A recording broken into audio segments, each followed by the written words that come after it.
Welcome back. This is Vordt of the Boreal Valley. These are my souls, and this is a homeward bone. Welcome back to my Dark Souls 3 LP. I am James, also known as Red Scare Rex. Welcome home, Ashen. And I'm going to show you guys how to beat the second boss in the game, Vordt of the Boreal Valley. And I'm also going to show you the runback to him. So I'm going to leave it to you guys to watch the opening cinematic. Hopefully you'll enjoy it, but I'm not going to show it to you.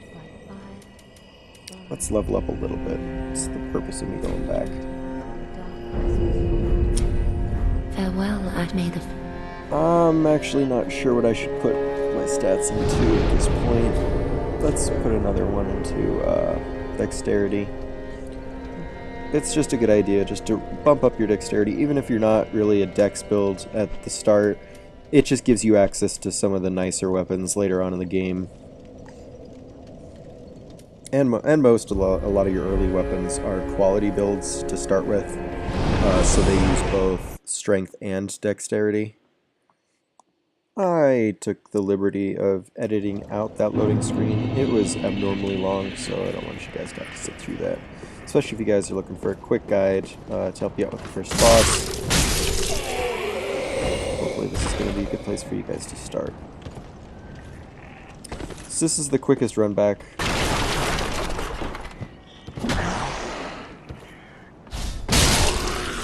It's usually pretty easy to function like that guy, and if you don't walk to the right, usually it won't engage or pull the little hollow on the right.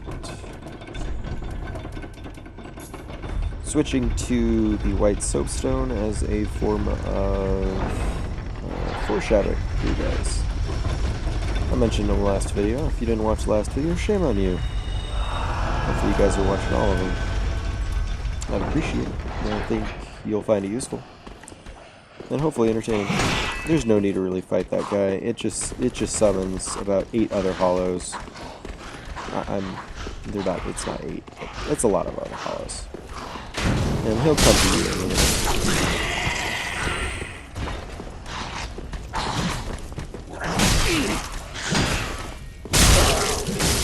But his friends won't. And you just drop down here. Hopefully there's a summon, not a summon sign, a little message there for you too.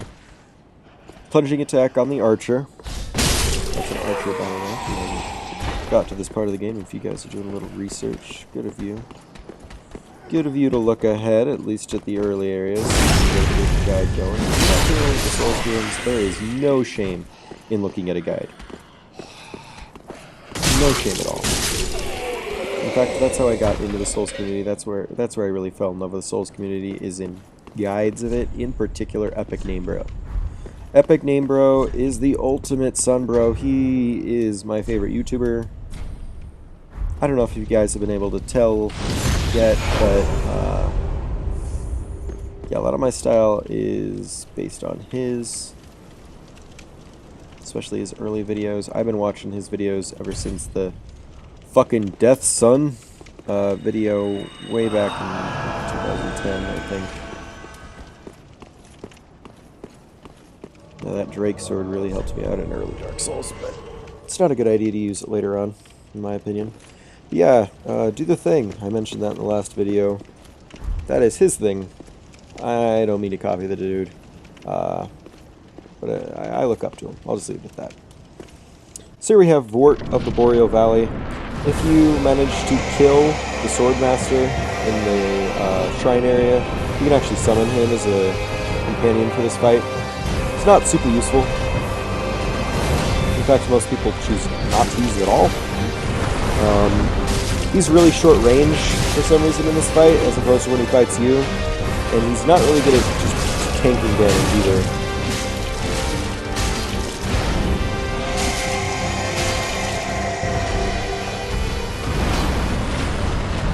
But I did this fight the slow, old-fashioned way.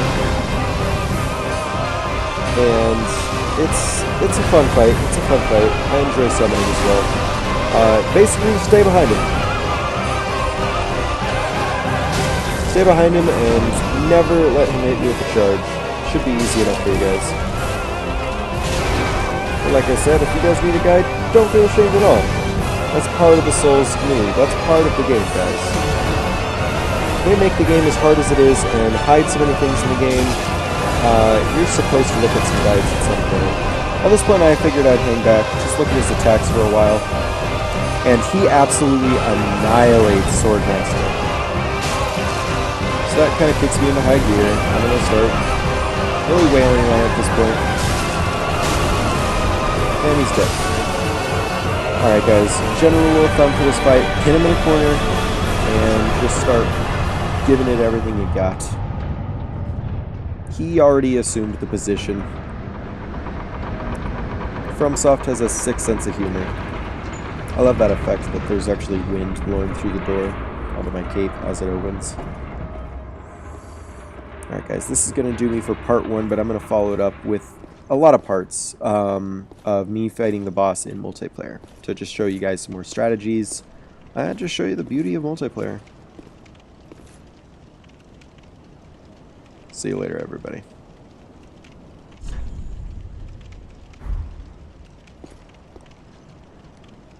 Alright everyone, thank you for being so patient. Here's the multiplayer part.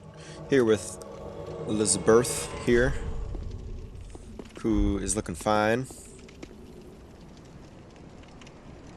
And it's going to be a 3-on-1 fight here. So whenever you do it with multiple people, just be warned that the boss's HP is also increased, and in some cases their aggression levels as well.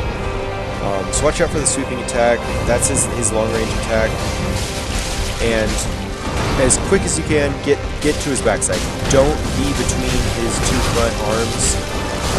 I know it seems kind of something like obvious, but some people I'm still going to need to let them know about that. You see, I switched to the longsword here. Longswords, I know they're overused, but in at least popular fiction, they're overused for a reason. They are the most versatile weapons in the game. You can apply them to pretty much any sort of circumstance. Yeah, stay behind him, and just note that you can get hit even if you're behind him, so always keep your shield up if you're not attacking and if you're not trying to recover your stamina. Don't hold your shield up if you're trying to recover stamina. You will not do it very fast at all.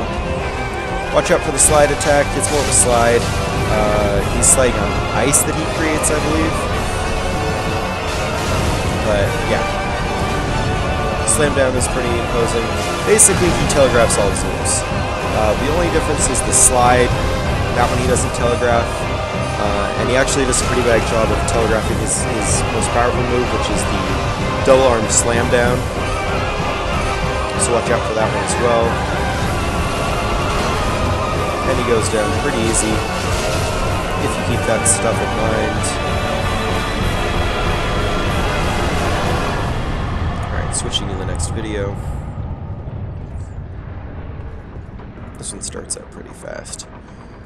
Now, don't ask me why. I'm assuming these guys know each other because they're both wearing the same exact gear, and I love the hollow in the background who's slowly rolling down the stairs. Also, these are the pilgrims to the in this area that you can see in the opening cinematic. And we're gonna have to wait because this is the first time he's engaging the boss. So we're just gonna wait a little bit. Harbinger and Ragnarok. Yeah, these are both almost Norse mythological terms.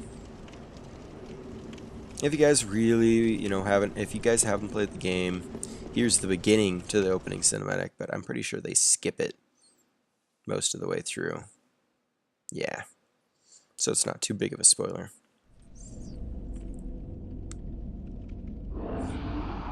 If you guys want to see a good shot of the cinematic, might I recommend Epic Name Bro? I'm sure he's doing videos by now.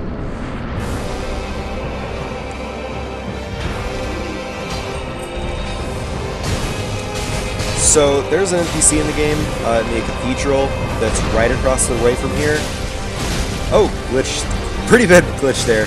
And she'll tell you that this is Vordt the dog, or the hound. There's a reason he's on all fours. It's implied that that's either a beast or an actual dog that is just in human armor, so he looks human in form. But I mean, he uses a mace. A dog might just be either a term of endearment or a malicious nickname. Some more background on the boss. And there's my video on how to make sure you don't die.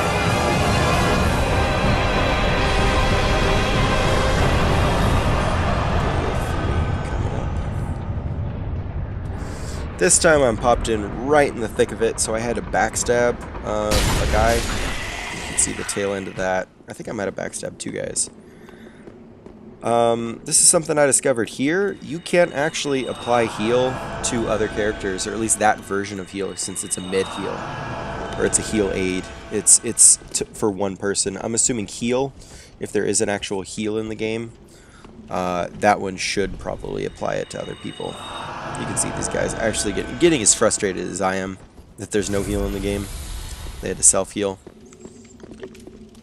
I think we might get a better shot of the opening cinematic, but if you're wondering why this guy, this Aslabin, is glowing gold, it's because he is a warrior of sunlight. He is a sun bro all the way, and I'm jealous.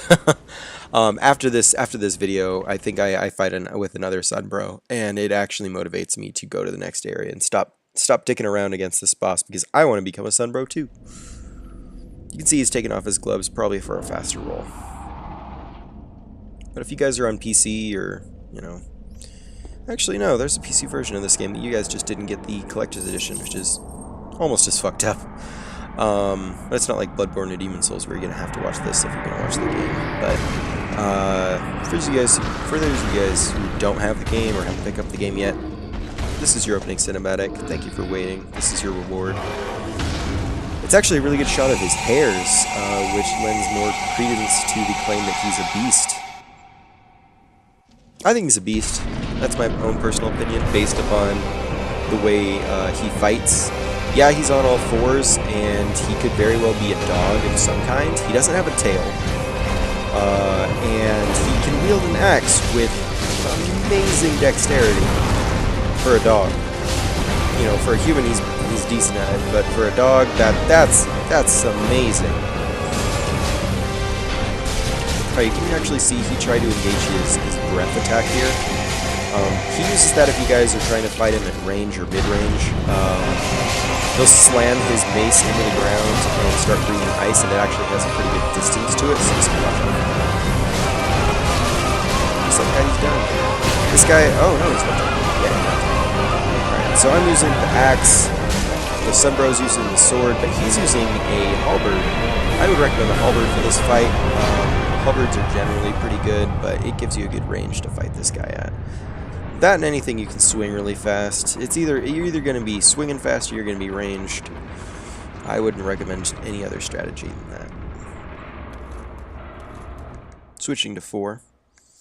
Although it goes without saying, if you want to be a spellcaster character, go for it. It's just for that fight, with how many ranged attacks he has and his slide move, it's going to make the fight a lot harder to do if you were trying to go about it solo.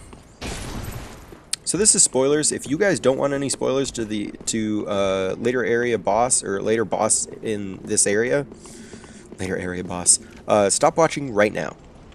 I mean it, stop watching right now.